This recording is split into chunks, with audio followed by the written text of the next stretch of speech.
This is a day and a week when we honor amazing teachers and all teachers in this country and all those who hopefully aspire to be teachers. At today's hearing, we'll explore the urgent issue of how we can best support teachers and leaders in schools, and by doing so, support students in our economic recovery. Of all of the factors involved in giving children a good education, none is more important than their teacher. School leaders are a close second.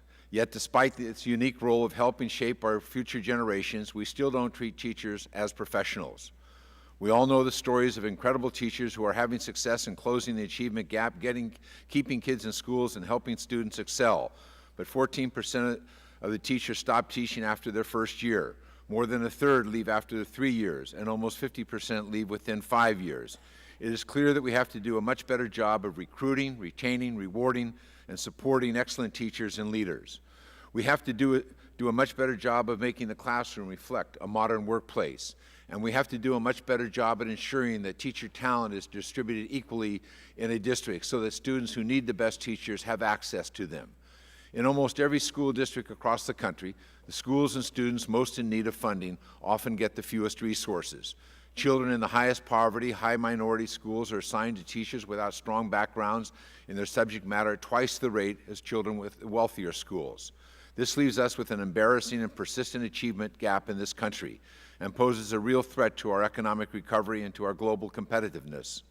Too often in this country, poor and minority students are on a trajectory toward failure without access to great schools or great teachers.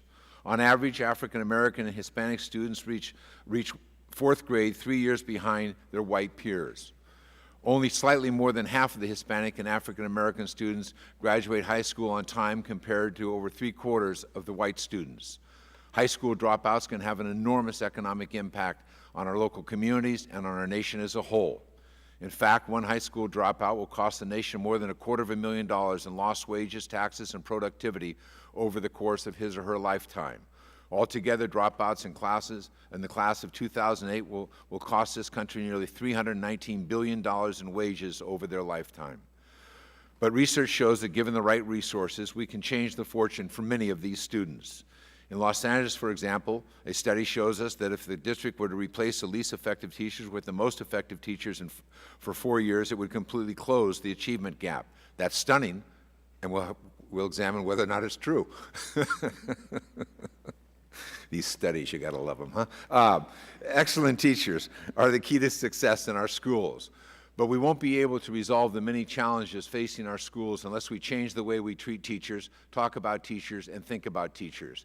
To help attract and retain bright teaching talent, we'll need to make teaching workplace more like what other young workers expect, to be treated like professionals with respect, recognition, and resources to do their job and to be able to collaborate with their peers. And other countries have recognized this. In Finland, as we heard here recently in this city, the teachers are recruited from the top 10% of their graduating class. Teaching is the most sought-out profession for the highest achieving college students, more so than law and medicine. But none of this happens on its own. It has to be part of a comprehensive and seismic shift in our discussions about the future of our education system in this country, and we need our teachers to help us shape that discussion. We already made great progress with some of these reforms in the Recovery Act and the Race to the Top, and districts are now being challenged to make progress in turning around the lowest performing schools, implementing data systems linked to better assessments, and fairly and equally distributing teacher talent. These reforms will only be successful if they are done with teachers, not done to teachers. At every step of the way, teachers must have a seat at the table.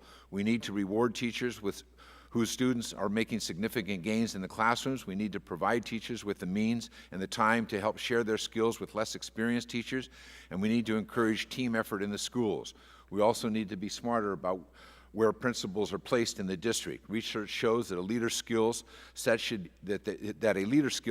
should be set to match the needs of a school, especially if it relates to turning around schools.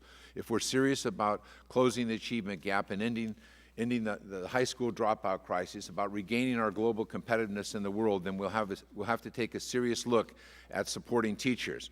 I look forward to hearing from our witnesses today about what we can do to create modern teaching workplaces that will help every teacher and every student succeed. And I thank all of them for being here today. But I just want to add a note that if you review the testimony in the beginning of almost every set of testimonies today, You've all told us that the teacher is the most important person in this scheme of education that we have in this country.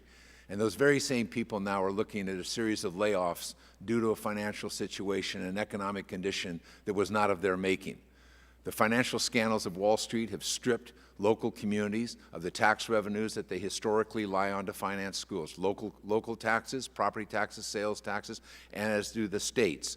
But because of the downturn in the economy, sales taxes are down, properties are being reassessed, revenues are being lost at the state level, at the local school district, at the school district level. So I think we also have to be very cognizant of that.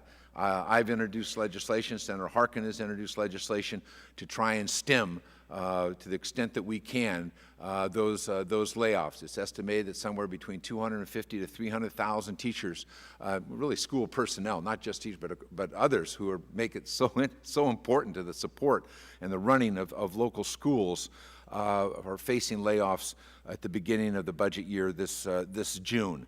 And so I just think that should be a backdrop, because our response and our support for teachers isn't just about being in the classroom. It's about also the environment in which they're called upon to work, and the situations that they're cast into, not only for themselves, but many of their students. Obviously, their families are suffering these same kind of upsets because of the economic downturn. So I just think it's important. I would hope that the Congress would respond by providing assistance to districts to forestall these layoffs this year, and I would also hope for next year, but we shall see.